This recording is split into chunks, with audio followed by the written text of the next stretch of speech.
Good morning, everyone. Thank you for joining us. I want to thank Senator McCaskill and Senator Brown for joining me this morning.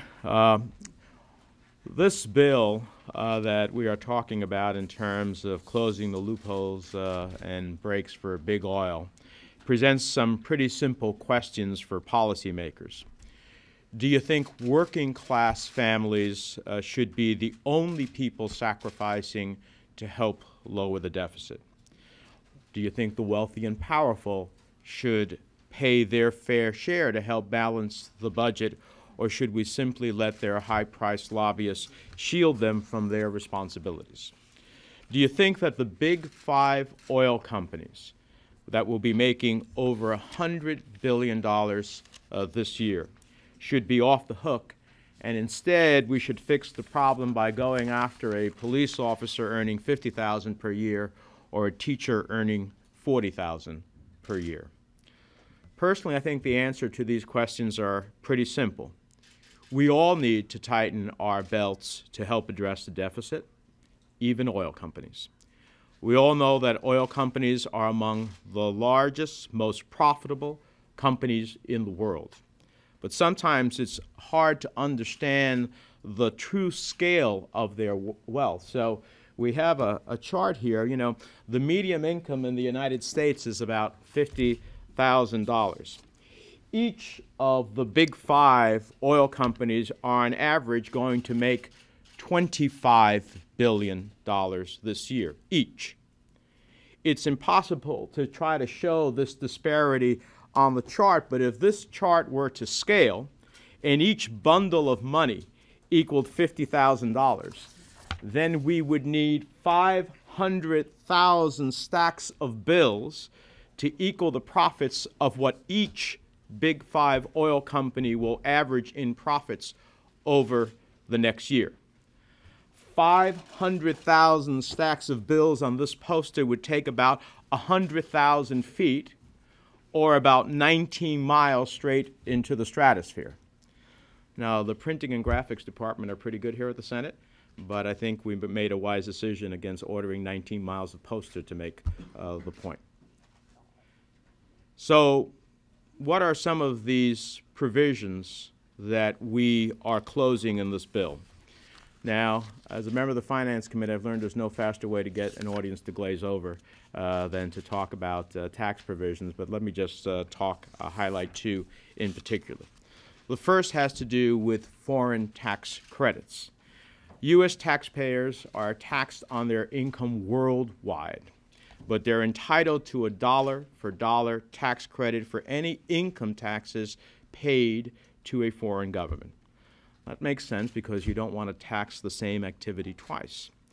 But U.S. oil and gas companies have smart lawyers and accountants, and they have figured out that if you can convince foreign governments such as Nigeria to charge you taxes instead of royalties on your exploration, then they can get a big break on U.S. taxes. This amounts to the U.S. government subsidizing foreign oil production.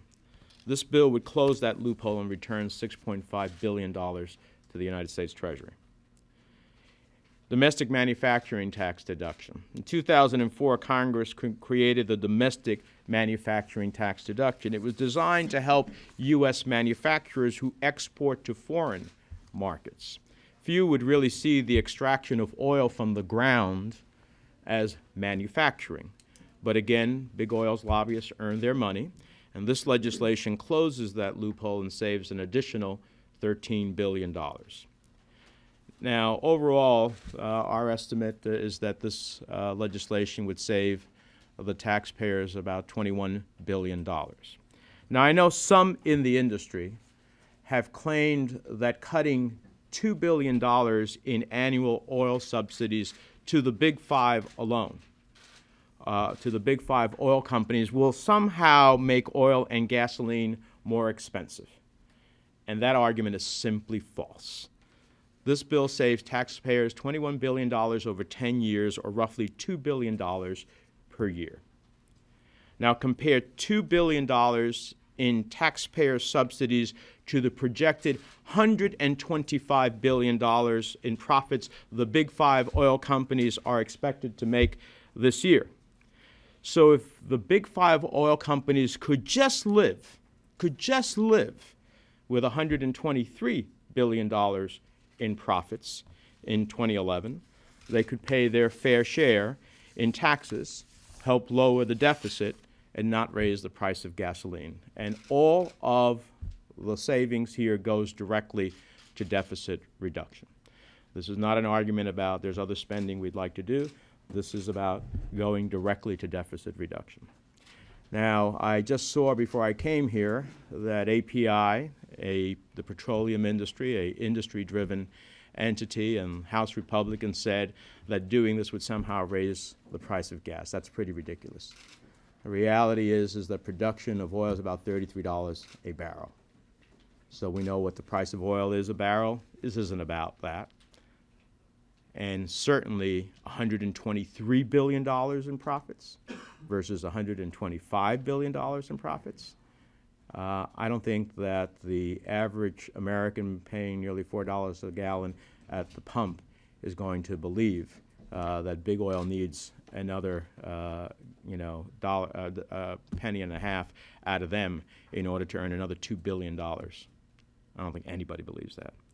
So it's time for the big five to do the right thing for a change and pay their fair share. We can't expect the average working family to shoulder the burden of lowering the deficit alone. And so I hope some of the favorable comments that I have been hearing from our colleagues, both in the House and the Senate, on the Republican side in recent weeks, means that they are ready to join the effort, lower the deficit in an equitable and effective manner. That's what this is all about.